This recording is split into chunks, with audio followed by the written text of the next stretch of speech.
Hey everybody. So we're gonna have a impromptu little fireside chat.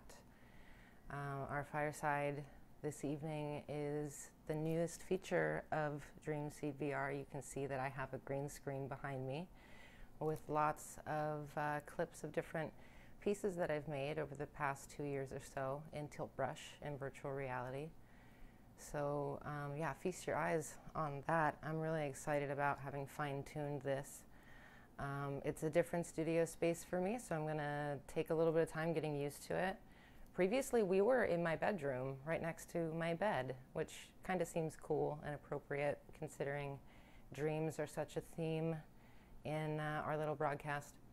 But I wanted to have a fireside chat about some of my insights over the past couple weeks. As you noticed, I took a break from doing regular weekly and or bi-weekly episodes, and it was definitely in light of recent world events, but I wanted to share some of the insights I had regarding that. I'll try to keep my vocabulary away from trigger words just because that's how I personally like to think about these things. I don't like my neural network getting caught up in a lot of the buzzwords and stuff. So we're going to think about this from a global consciousness perspective, because for the first time we have a world event that really is at a greater volume of awareness than any other previous world event. So more people are aware of this and or thinking about it on the regular and following it with more frequency. Now, the reason I bring this up is because frequency is a theme of the insights I've been having over the past couple weeks. So lots of hippies and nerds and potentially, druggies know that the universe in its raw state is kind of, comprised of frequency and energy. And that can be sort of metaphorically extrapolated as information. But basically, we have a higher frequency of people's awareness on one thing than at any other point in human history. And there's more people now than there ever have been. And this is obviously a product of the interconnectivity with the internet and digital mediums, things like that. But it's also something that affects everybody, regardless of nationality or creed. It's not something that's, associated with a specific lifestyle or anything like that. So that is a unique phenomenon. And there's also a related unique phenomenon in that there is sort of like, and there's a trigger word warning, there's like the granddaddy of all conspiracy theories unfolding right now, and it's absolutely ridiculous. I'm not going to make statements about the theory because that's useless. That's not what we're here for. But what I do think is super interesting is that it's sort of demanding a more thorough and grounded understanding of frequency related to this, this rumored association between the pathogen and the latest implementation of mobile device network.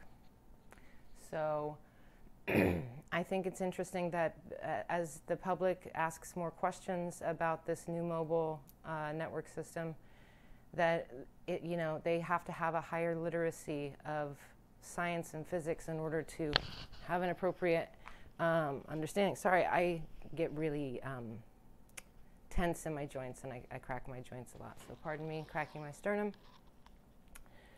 But so we need a higher level of literacy regarding the sciences and understanding of the spectrum of electromagnetic frequency in particular.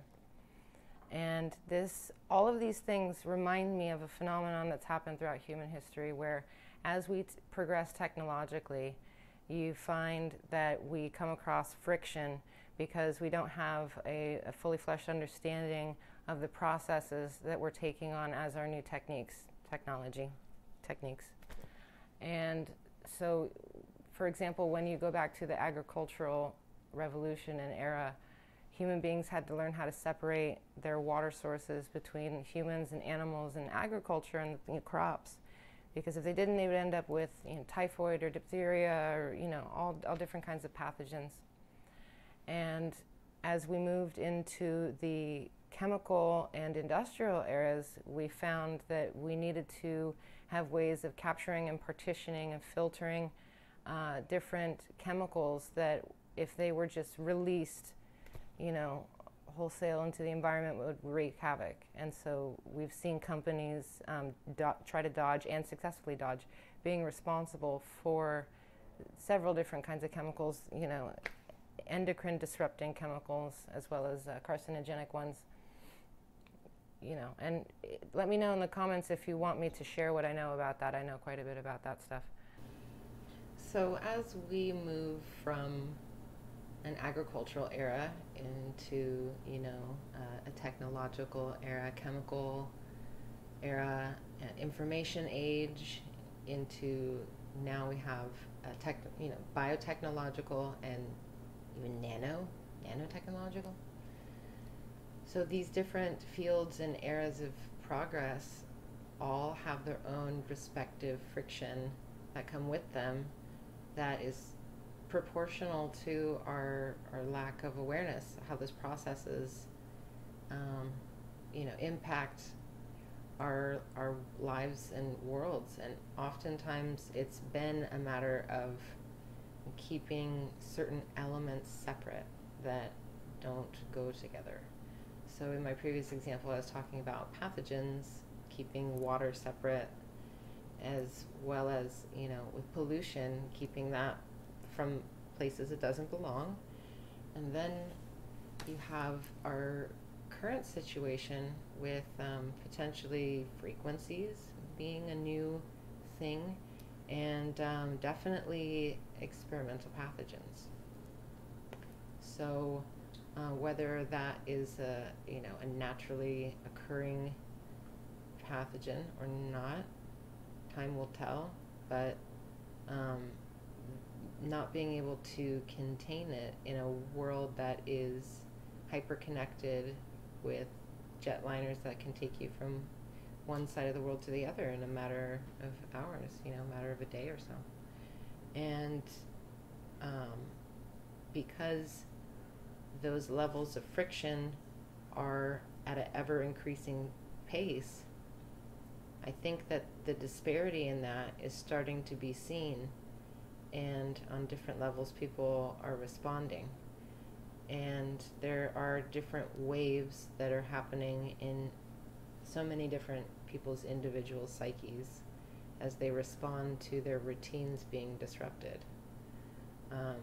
But as you look at where those waves line up and peak, that's when you're going to be able to see the more collective action along certain lines of reaction to the circumstance.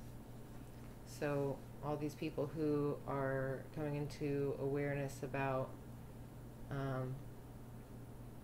the paranoia around the new mobile media network that they're trying to build infrastructure for. So that action is really significant because it's super visible. Everybody is on the internet right now, and they're at home inside, so they might not be noticing that it's going up in their neighborhoods, and they might be distracted by certain headlines. But because certain independent underground journalists have made a point to highlight that, it's become a big part of the conversation on the internet. And of course, it's polarized and people have their different opinions, and I'm not here to place any kind of flag in the ground where I would stand, because I just want to see unbiased science. And granted, I understand the circumstances are hard to ask for that,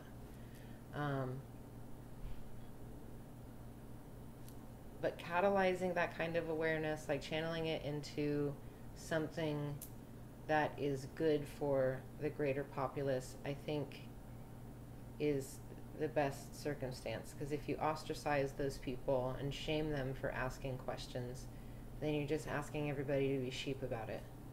And there's nothing really wrong with asking for transparency and wanting to be able to understand the specs and have independent scientists overlook studies that, aren't a part of the telecommunications company, and they're not changing regulations behind everybody's back.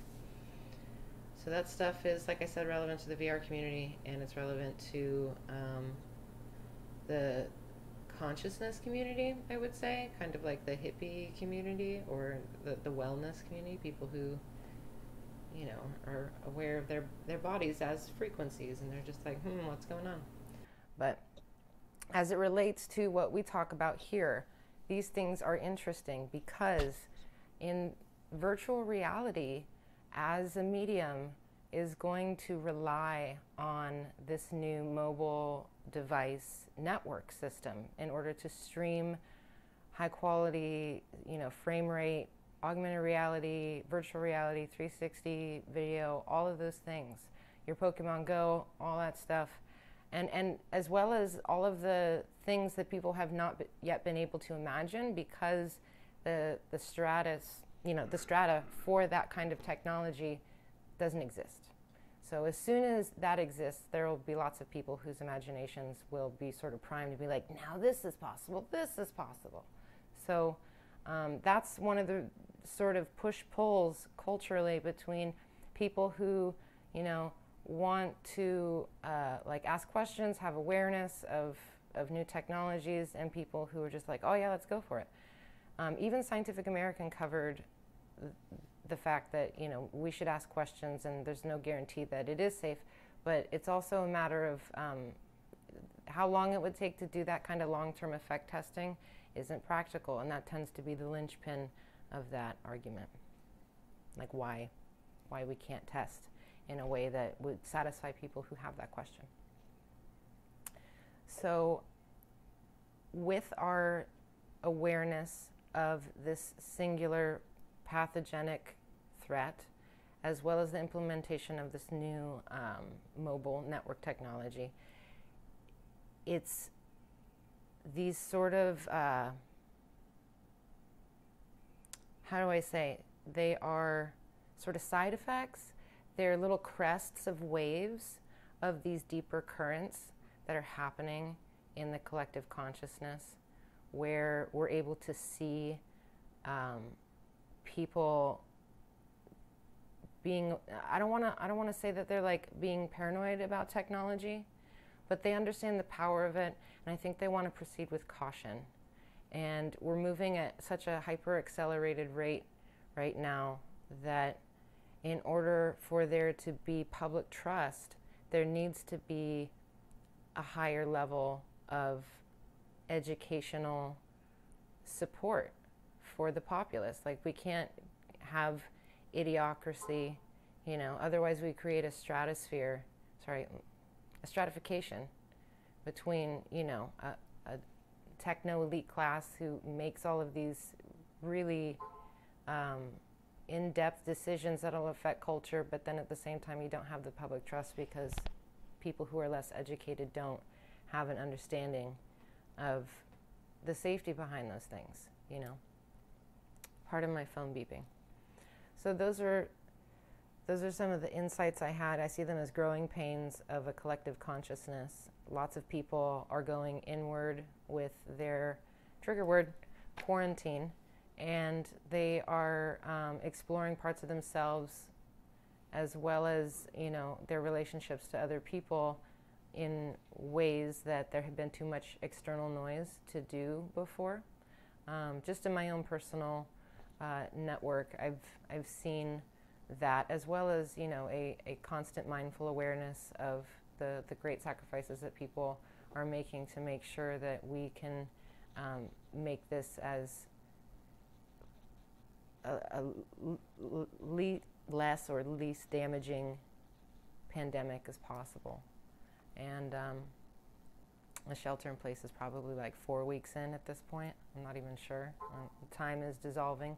Noticed a lot of people are talking about their dreams being populated by strange things. So it's definitely having an effect on people's personal perception of time, how it emotionally dilates depending on mood. And so, it's definitely a large mirror to the psyche. And I think that there are a lot of oddly positive things coming out of the circumstance, no doubt many of you are aware of.